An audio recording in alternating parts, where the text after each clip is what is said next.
What's up, guys? Welcome back to another video. Today we're going to be talking about some Borderlands 4 news. We got a reveal of the map of Borderlands 4. We've got it before, but now we've got a more clearer picture, and we've got some detailed location names that they used internally, not necessarily the real map location names, but we've got some internal names that I want to share with you guys here today, kind of talk about some of these locations and what they may be and what they may stand for. So, if you guys don't know, at Billy World this past weekend, it's a convention, a gaming convention in China, where they were showing off Borderlands 4. It's one of their tour stops for the game to show off the game. And they showed the game and talked about how the game has a non-linear story progression, meaning that you can start the game and go wherever you want and continue the story no matter which path you take, and it will all lead up to a finale, which is kind of cool. This is something we've never seen in Borderlands before, and I'm really excited for it. It could be really interesting. A lot of open world games take this approach, but we're going to take a look at the map here. I've got it pulled up in Microsoft Paint. Of course, it'll be perfect. But as you can see, this map is blown up. This was the map posted by Randy Pitchford. He had it posted. He was talking about all of the bobblehead locations. And I don't know if those are actual locations of where they're going to be in the actual game, or if they're not going to be there, or if they're just placeholders. I didn't want to spoil that for any of you guys that are treasure hunters like that. So I found a map from Jolt's Dude over on Twitter, and he blew up the map and all of the locations.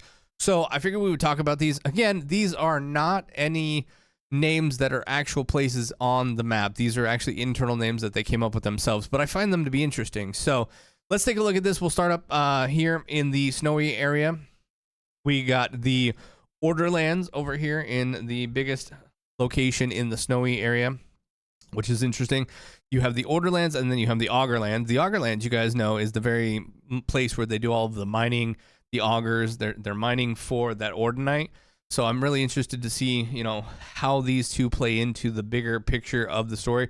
I'm guessing there's some sort of prison over here in the snowy area, because in some of the promotional material, we do have some information about, rescuing Lilith or finding Lilith in these. And I'm guessing there may be a prison over here, or maybe that's like where we're imprisoned in the beginning. I'm not entirely sure. We'll find out. But needless to say, you've got the Borderlands, the Augerlands. The Augerlands is definitely the mining area, the big mining areas. The Northern Cliffs and the Southern Cliffs must just mean something in terms of the very, very tall locations. I'm wondering if this is where we have to go after we get an upgrade from doing the vaults in this location.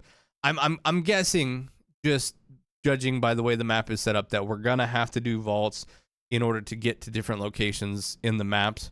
Like, I don't think we can jump right out the gate and go straight into the upper city here and take on the timekeeper. But I could be completely wrong. I could be completely wrong in that. But I'm guessing that it's kind of, Breath of the Wild style, where you have to get upgrades before you can go to different locations. And locations will open up as you get the upgrades from doing the vaults. So Northern Cliffs, Southern Cliffs, you got the Timberland here. This must be a very wooded area. As you can see, if we can zoom in, there's different like bridges to the main area here. You can see that, these are connected, but you can see that there's bridges. I'll try to undo my little marks here so you guys can see, but there's a bridge here and a bridge here. I'm wondering if these are fortified and you can't get into it. I'm betting you have to get in somewhere over in this location or this location, but needless to say, they did say it is open, so maybe you can. Maybe you can sneak in there. Who knows? But as we zoom out, we've got the Timberlands here, and then we got the Gorge. Definitely something I'm interested to see in terms of just all of these different areas, have something to do with mining and just kind of being trapped and secluded. And it kind of plays into the faction that lives over here. But I'm betting there's a lot of architecture too. This area here, you can zoom in. I'm kind of covering it. Let me see if I can bring it to you guys so you can see it. Oh, I do that in Microsoft Paint. Bring it over here. So this looks to be like some sort of architecture. I don't know if it is, but it definitely looks like it. It looks like some sort of big, and maybe it's just the mountain outcropping or something, but we will definitely see. From there, you've got the Mine in the Gorge, and then you kind of get into the grassland area. And I think the grassland is definitely the very first area. I really think that we start out in like Order Hell here.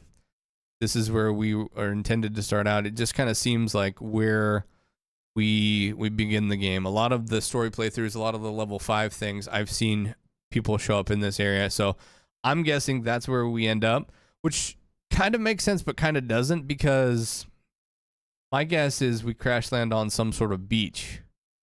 And if I was going to crash land on some kind of beach, you would think that it would be over here by the tunnels, but I don't know. Hard to say. Or it could be these beaches as well here. And I think that because a lot of the promotional material for Claptrap that I've seen is him on something that looks like a beach. And I could be completely wrong. I could be misjudging that, but I definitely think we start over here in Order Hell, you know, in the grasslands area.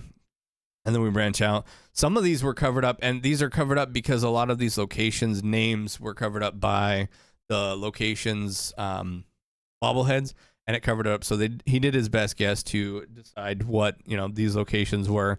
This one is Ville, something Ville. This is Coastal. Maybe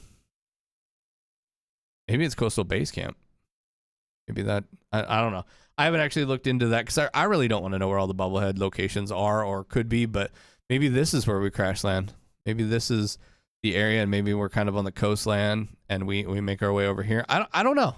I haven't played the game, so that's one of those things. I'm just speculating here with you guys. A lot of the cool things about this channel is just kind of speculation with you guys because I don't have early access to the game. I haven't played the game. I didn't go out to FanFest, so definitely interested to see what happens with that. I think these tunnels are definitely something where we meet Coach, the character that we talked about in the last video. I think that we maybe meet Coach over here because it seems like we use tunnels to navigate. And I say that because I've seen a lot of the first playthroughs of people doing it, and they get down into a tunnel area and they find the first vault symbol, and then it leads them to what I think to be a cutscene where they meet Coach. So I'm guessing maybe that's where we're putting our home base, or maybe that's where we meet up with Coach and we team up. Who knows? But from there you got the Ripper R something. Not sure what that is. Not going to speculate there. And then we have the Hydro Hills over here. And a lot of these locations, if you guys seen them in gameplay and stuff, and maybe I can put some on screen, but a lot of these bigger areas are like the things that I'm speculating that we have to climb up. Like some of the big climbing puzzles, or get the fusion coil or whatever it is to the top of the towers. I don't know, but seems like one of those areas, and a lot of those places. We got the Ripper, we got the Hydro, we got the Forest Flats. That doesn't necessarily look like much. It kind of looks pretty plain over here. And that's okay. I mean, not every area is going to be full of things. I'm sure there'll be things to farm. They've said that the story and the game and the world is very full of things to do. So I'm guessing that there's something to do in all of these locations, but this is just how they have it broken out, which leads into the gorge. And I can't necessarily see anything in the gorge, but we'll go up from there into the desert area here. And from there, you see the natural plateau, and this is where the desert area begins. And it looks like there's also another bridge here. So again, you've got all these different locations to get into the upper, well, not the upper city, but the city here where the timekeeper is supposed to be. And this whole city is under lockdown. You know, it is under quick lockdown, and you can't get into the city at nighttime, and it's cast a lot of people out. So I'm guessing maybe we can get in there, but I feel like if we were going to get in, we would have to upgrade some things, and we would have to team up before we could even attempt to enter the city. Maybe it's just so fortified that we can't. But the natural plateaus is where I think the natural progression of where they want you to go when the game begins, which leads into the Order Plateau, which probably seems to be more fortified than anything. It looks like there looks to be a big, like,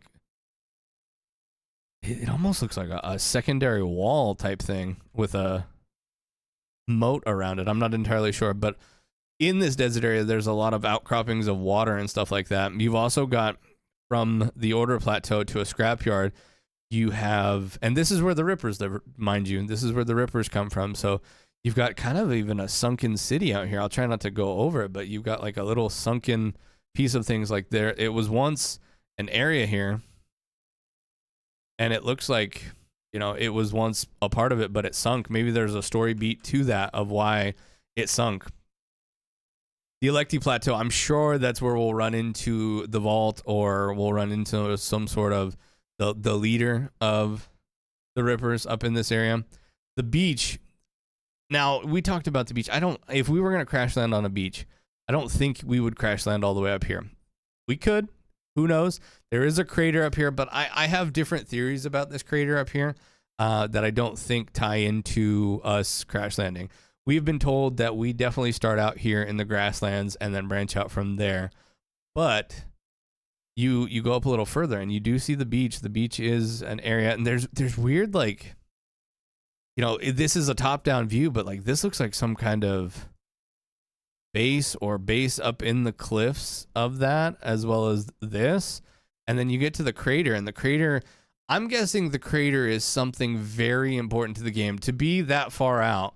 Like, yes, you've got the city in here, and we need to take everything we can to get into the fortified city, but I'm thinking the crater has something important to it. I'm wondering if this is something for when Elpis crashed into Kairos, and there's some leftover remnants, or we'll be able to get something of some sort of ability, or maybe even some sort of end game type thing up here in the crater. The crater just it's intrigued me ever since I've seen the map, and I'm very interested to see what the crater is all about. But I'm guessing that's where it crashed in, and where we'll see, you know, when you see the skybox, that's where Elpis is there, and some of the crater is where the leftover remnants of the planet crashing into Kairos. So definitely interested to see. I still think it's endgame related, but we'll see from there.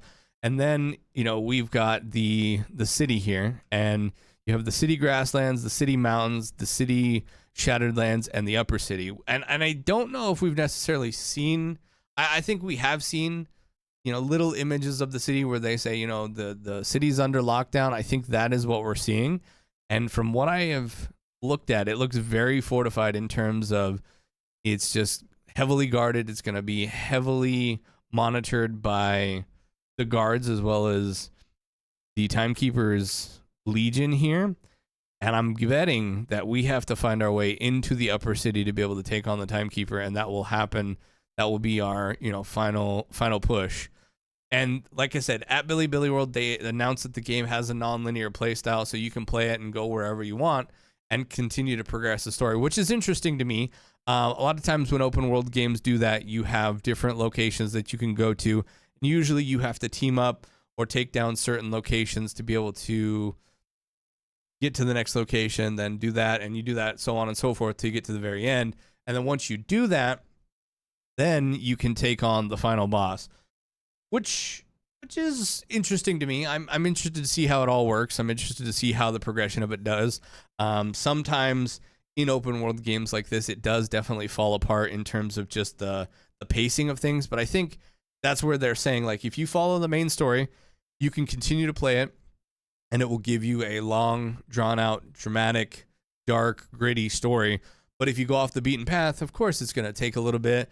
You're going to find your funny little haha moments here and there, but it won't be as serious. So I definitely am one to not go off the beaten path too much in games like this, because, you know, when you go off the beaten path, sometimes the story suffers. I hope that the story doesn't suffer with this, because, you know, everybody talks about Borderlands 4 needing to have a more darker tone and a better story for the game because of Borderlands 3's story. And I would love to see us return to form and take on this whole big open world and still have a nice story to go with it. We kind of had semi open world-ish with the overworld in Wonderlands. It wasn't necessarily open world, but we could go to different places and explore different locations, but it was still very, you're going here, we're going to hold your hand here, and we're going to go here, and then progress the story from there. This is interesting because this is going to be wide open. I'm curious to see what you guys think. I'm curious to see how you guys think the story will pan out. For those of you guys that play it for the story, some people don't even care for the story, and most people, you know, just play Borderlands for the gameplay, and that's fine. If you do that, that's awesome. More power to you. I'm excited for the gameplay because Borderlands games have always shined in the gameplay department, and the story has always been a bonus. So either way, I feel like we win. But I'm curious what you guys think. Do you think the story will be a good one from start to finish, or do you think it's going to be a little bit slow in terms of pacing because of all the open world aspects and having to hunt down all the vaults and then the commanders of each location, because you know you have to take down each of the commanders, and maybe the commanders lead to different things. I don't know. I'm excited because I've heard several things in terms of the world having a lot to do, the world events, the different, you know, towers per se, or the balloons that you can go and check out. Interested to see what it all pans out to be, but hopefully you guys enjoyed this video. If you guys did, be sure to give it a big old thumbs up, as that helps me out. This was a different video for me. I do want to make more videos on this channel, but I also don't want to make videos on speculation. We saw some stuff on the almond skill tree over the weekend, and it's a lot to decipher. I may wait till they put out something official before we talk about that. If you guys do want to see that video, or you want to see me talk about the skill trees that we got this weekend at Billy World, let me know down in the comment section down below. Also, if you guys want to see any other content, or you're interested to see more stuff that you want me to see me cover, comment that down below as well. If you guys are new here, subscribe, and we put out videos every single week. Thank you guys so much for watching. I'll see you guys in the next video.